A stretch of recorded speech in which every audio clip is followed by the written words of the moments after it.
The essence of Chan is life itself, be it working, eating, sleeping, reading, or talking.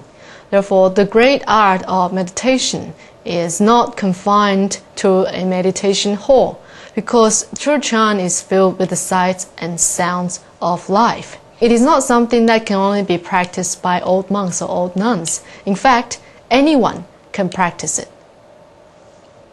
And you don't have to go to the deep mountain retreats to learn how to meditate, as you can learn it in the here and now, in everything you do.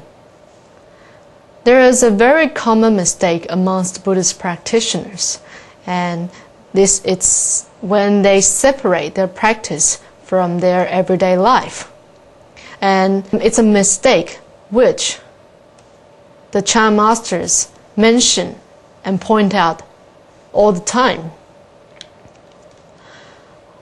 Once there was a novice monk who was an attendant as a Chan master, and as he had to serve him food and help him take a shower and take care of his life every day, he started to feel impatient, because that's all that he ever had to do. Every day he did the same thing, and the Chan master never as much taught a single word of Chan or way to practice meditation to him. Therefore, after serving him for a year, the novice monk said to his master, "Master, I think I'm ready to leave you now." "Why are you ready to leave me?" He said, "Every day I bring food to you, I serve you tea, and I set up your bed so you can go to sleep.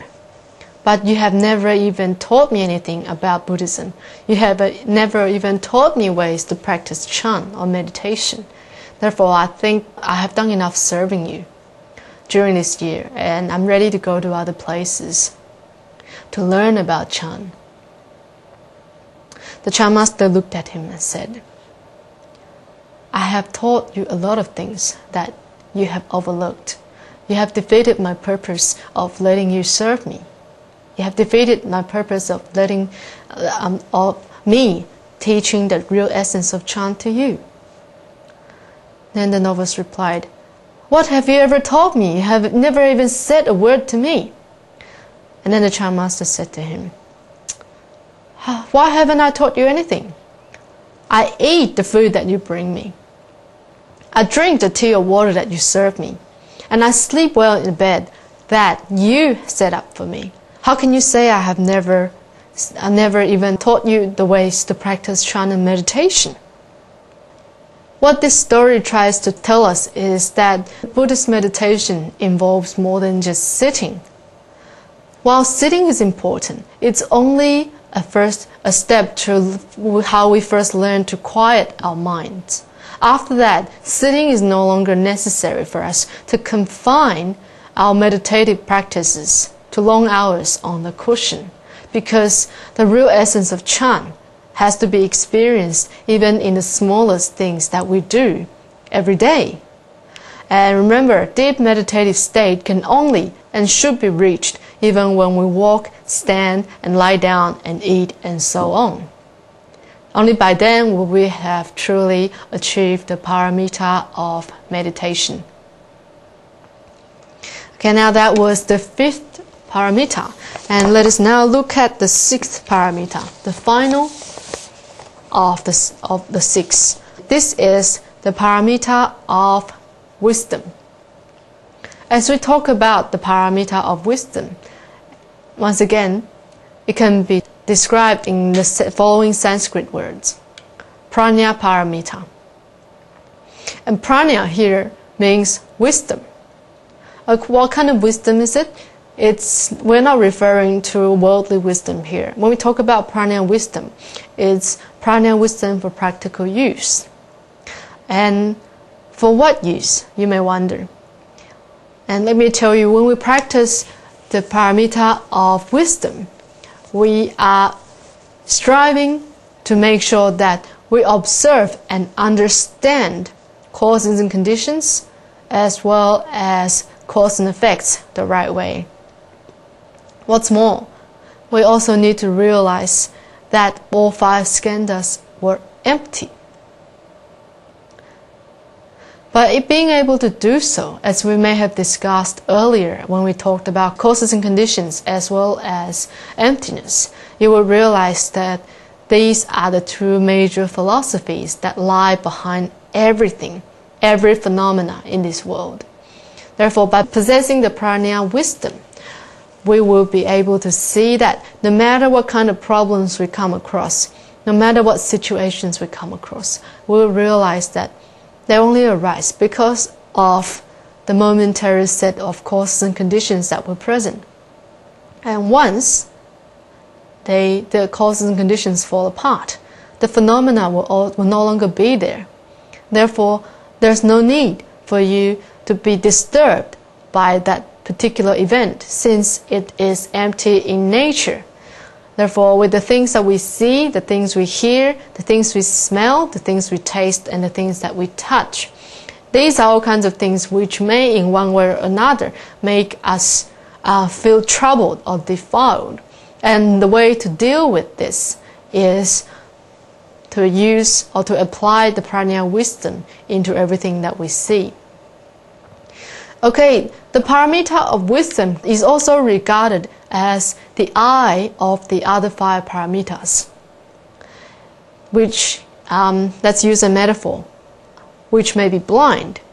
Therefore, if we practice the first 5 paramitas without the final one, which is the paramita of wisdom, we could still end up in the wrong way.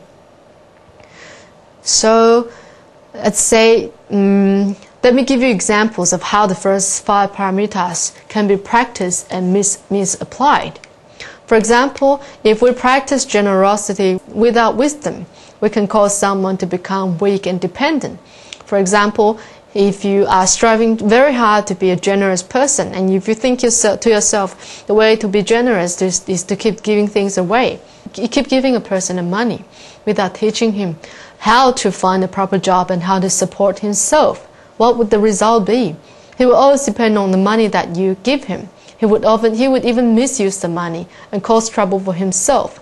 And in the end, he will become weak and dependent. Not only will he not be able to learn to support himself, he will also depend heavily on your generosity that is blind and not wise enough. And what about the paramita of morality? Imagine if we were to practice the paramita of discipline without wisdom, and then we become very rigid. If it says no, then we cannot do it, and you don't give exceptions. You don't give space for changes and things like this. And you may even lack compassionate understanding of the human condition. As we have said before, although rules have been set up to prevent people from doing certain bad things, sometimes when it is concerned with moral questions, and then perhaps there needs to be exceptions. There will need to be time when we have to tackle this problem in a different way. Therefore, morality without wisdom causes rigid and lack of compassionate understanding of the human wisdom. Now, what about the third, diligence? Diligence without wisdom can lead us further away from the truth. So, just like the example of sickness before.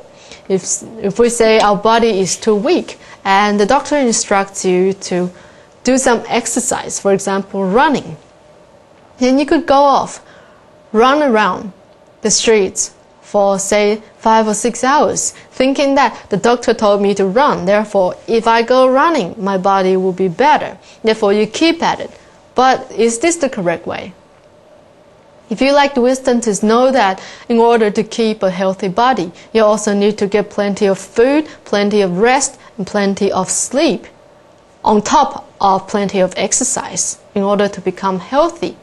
And then you only focus on diligently practicing one part or achieving one factor of health, and then of course, you will be led further away from a healthy body. Therefore, once without wisdom, the first 5 paramitas can be misapplied and cause trouble. And what's more, without wisdom, it's not even possible for you to achieve the paramita of generosity, discipline, diligence, and endurance, as well as concentration. because a taste of wisdom will make things just that much more different. Just like the Chinese saying, the moon outside the window is always the same. It is different only when the plum blossoms are present. Therefore, only with wisdom can a person realize that one's own nature is the intrinsic Buddha. Okay, before I've said that wisdom is not worldly knowledge. It's not the world intellect. So what are the difference between knowledge and wisdom? Let's look at knowledge first for now. If we were to look at knowledge first, then we will realize that knowledge actually works through the compilation and comparison of data, while prajna is the seat of consciousness itself. For example, knowledge tells us that 1 is 1, 2 is 2. Or for example, you may understand chemistry, which is a world knowledge, but it doesn't necessarily mean that you understand physics too. For example, Newton learned about gravity by seeing apples fall. It's an example of knowledge. Or Franklin discovered electricity. This is also an example of knowledge. The above two are all examples of knowledge. But wisdom is about hearing one and then knowing 10. Or what we say, to know the many from one. Therefore, wisdom is about finding a major principle and then being able to apply that principle to all kinds of situations. That's why after the Buddha attained enlightenment, he said, "How amazing! All sentient beings possess the wisdom and virtues of the Tathagata, but they fail to realize it because they cling to deluded thoughts." These were the Buddha's words upon his enlightenment, a concerned sigh that they are unable to see the oneness of oneself and other people. Therefore, the paramita of wisdom includes an understanding of suffering and the way to relieve it, as well as that of other basic truths of the Dharma. What's more, the paramita of wisdom teaches us how to work with the events of our lives in a way that they help us grow spiritually. The Sutra of Manjusri's Questions says the following: all of our mistakes are like stains that can be washed away by the water of wisdom. Either it helps us to identify our problems, to correct them, or it shows us how to live without them. This is the function of wisdom and the basic reason that the Buddhists pursue it in nearly everything they do. Just as the verse tells us, when our defilements have been purified, the clear moon of the Bodhi mind will appear. Therefore, in applying prajna wisdom to everything, we will be able to find a clearer mind, a mind that is more able to accept the happenings of this world without trapping ourselves inside this unreal and empty phenomena. So that's how important prajna wisdom can be. Okay, now we've already talked about all 6 paramitas. There's something else which we need to look at now. Some people may ask, okay, we've talked about the 6 paramitas separately, but what about their links to each other? Before, we've already said how wisdom is the eye of the rest of the 5 paramitas. It guides the rest of the 5 paramitas and to enable us to help ourselves and to help others in a proper way without hurting other people.